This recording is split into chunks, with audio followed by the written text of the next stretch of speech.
टाकीच लावतो आता. काय स्टिंगिंग आणणार आहे अरे बाप.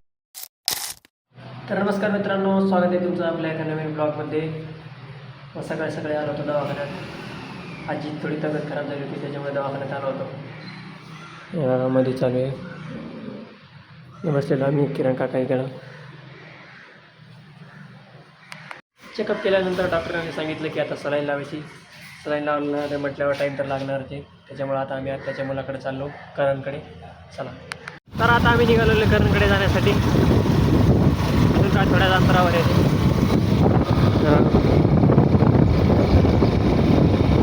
दुकानावर आलो होतो पण करण काही नाही इथे. हे बघा त्याचा भाऊ भेड्या लावड्या. हे बघा ही दुकान आहे त्याची. काय स्टिंगिंग आणणार आहे अरे बाप मायच्यान. स्टिंग नाही देणार हे यांना कोण लावा. हे बघा इथं आलेलो आहे पण यांनी काही स्टिंग नाही पाजणार ह्याला नाही. हे माझ्या भेड्या हे देखील आपलं नाव बघू शकता तुम्ही. किती वेळ हँडल कनेक्ट केल्यानंतर फायनली आम्हाला स्टिंग पाजत आहे. तुकाराम मुंडेला नाव सांगतो तो.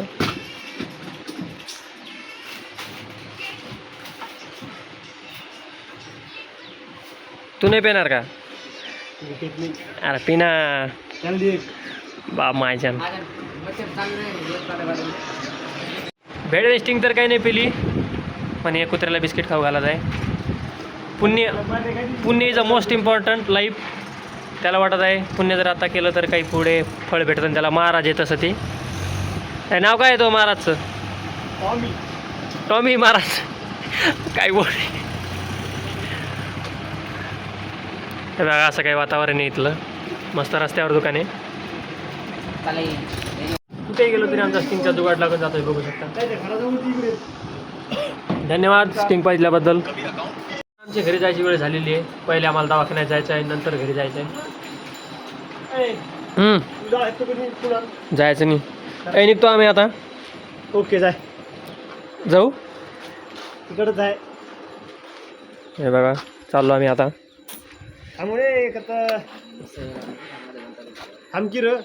नाही र काम आहे र. दवाखाना वगैरे तर झालेले आहे. आता जायचं आम्हाला घरी. आता आम्ही घरी जाण्यासाठी निघतो. आता आलेलो आहे मी शेतात. मला या शेतात थोडं काम. हे बघू शकता तुम्ही. हे गवत मला उचलून शेताच्या बाहेर फेकायचं आहे आणि नंतर भेंडीला औषध पण फवारायचं आहे. एकदा मी सगळं हे गवत कॅरेटमध्ये भरून शेताच्या बाहेर टाकून देतो.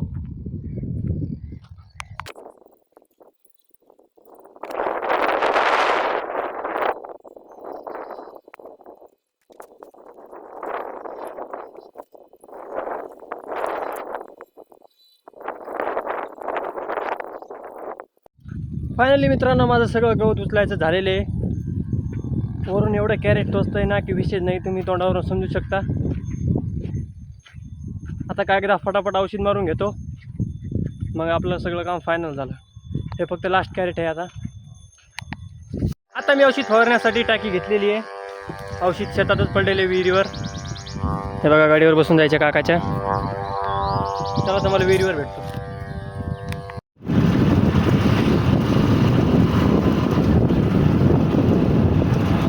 मी आलेलो आहे आता आपल्या नव्या विहिरीवर. एकदा मोटर चालू करून घेतो आणि सगळं औषध टाकीमध्ये काढून घेतो. त्याच्या पहिला मला मोटर चालू करावं लागेल.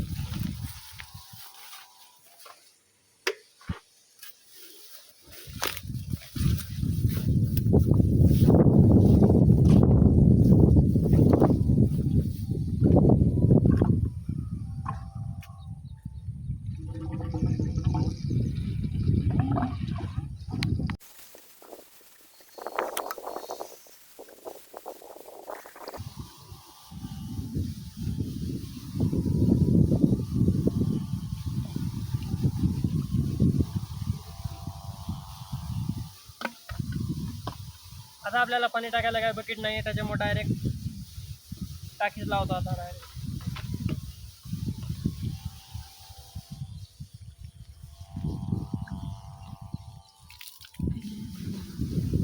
देशी जुगाड़।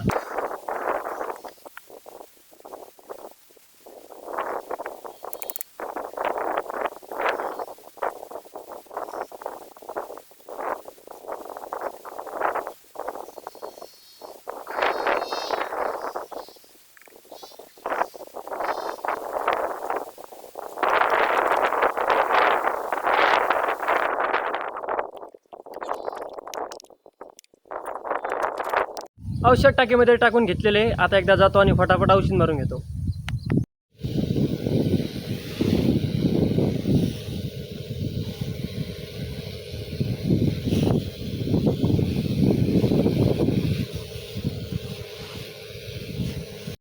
माझं औषध वगैरे तर फवारायचं झालेलं आहे. आता राहिलं म्हणजे ते एक काम, शेळीचा खाण्याचा बंदोबस्त. त्यासाठी हे बघा आपल्या शेतात घास आहे, ते घास कापून आता मला शेळीसाठी न्यायचं आहे. आजचा ब्लॉग मी इथे जॉईन करतो. आजचा ब्लॉग कसा वाटला कमेंट करून नक्की सांगा आणि आपल्या चॅनलला हक्काने सबस्क्राईब करा. तोपर्यंत बाय.